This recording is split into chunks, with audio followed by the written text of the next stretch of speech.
As is customary, we will begin with opening statements. 5 weeks ago, because of the work of Director Patel, we learned that the former chair of the House Intelligence Committee and current United States Senator leaked classified information. We learned this because a whistleblower came forward. Whistleblower with 23 years' experience in the intelligence community, a Democrat staffer on the committee, said this: they were pressured to leak classified information, which sort of raises the obvious question. Why would the head of the Intelligence Committee, the chair of that committee, who's supposed to be guarding our secrets, why would he be encouraging the leaking of classified information? Whistleblower told us that answer as well. The leaked information was supposed to be used, the leaked information, false information, was going to be used to indict President Trump. Now, the former chairman wasn't the only person leaking information. Jim Comey was also sharing things he wasn't supposed to share. Again, don't take my word for it. The Inspector General told us this. In his report, he said, quote, James Comey violated FBI policy by disclosing classified information. And what was Comey's motive? Same as the senator from California: to sabotage and undermine President Trump's first term. And we know that Mr. Comey's not been shy about what his objective was. In fact, 4 months ago, he told us. Remember this? 8647. Jim Comey told us just 4 months ago. Now, how'd they do it? How did the former chair of the intel community, the former FBI director, and others in our government attempt to undermine President Trump's first term? 7 weeks ago, because of the good work of the Director of National Intelligence, Tulsi Gabbard, we learned from another whistleblower, a second whistleblower, that in the closing days of the Obama administration, the intelligence community assessment was changed. On December 5th, 2016, they had one assessment. That assessment said Russia did not impact the election vote count. There was a meeting at the White House on December 9th, 2016, where it was decided, no, we're not going to have that. We're going to come up with a new one. And the new one said Russia was trying to influence election and did influence election, which just wasn't accurate. And that new one is published on January 6, 2017.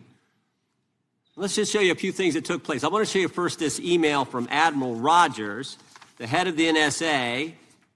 You can see it was December 22nd.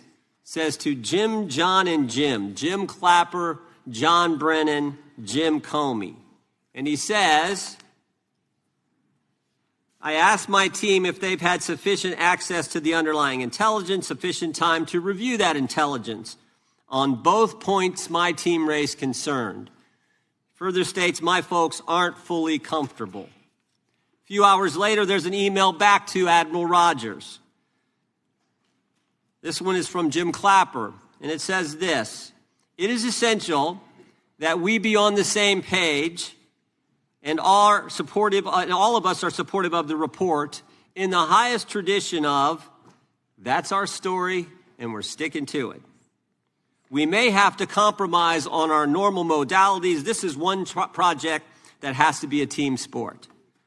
That's our story, and we're sticking to it. Compromise on normal modalities, that's a fancy way of saying, that's the government speak for we're going to have to change the rules. In fact, we're not going to follow our own rules. And that's exactly what they did, to get the objective they wanted, to undermine President Trump. Now, how did it specifically take place? The whistleblower said that the government officials ignored concerns about discredited information. And what was that discredited information?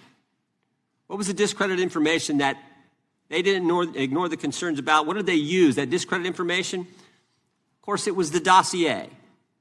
The now famous Steele dossier that was paid for by the Clinton campaign when they hired the law firm Perkins Coie, who hired Fusion GPS, who hired the foreigner Christopher Steele, who wrote all this garbage and lies down. That is what was used to change the intelligence community report. And what happens next? What do Jim, John, and Jim do next? They go to Trump Tower on January 6, 2017, to brief then President-elect Trump about the dossier. Again, the Clinton-financed, foreign-authored dossier that the whistleblower knows is garbage and that they know is garbage. And then there's one final step. One final step.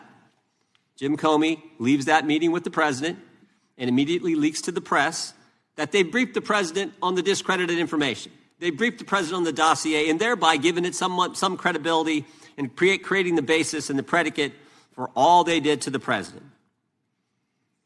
They leaked false information. They leaked classified information. They used and leaked discredited information, and they didn't follow their own rules, all to sabotage President Trump's first term. And but for this guy, Kash Patel, but for this guy, we would never have known this information.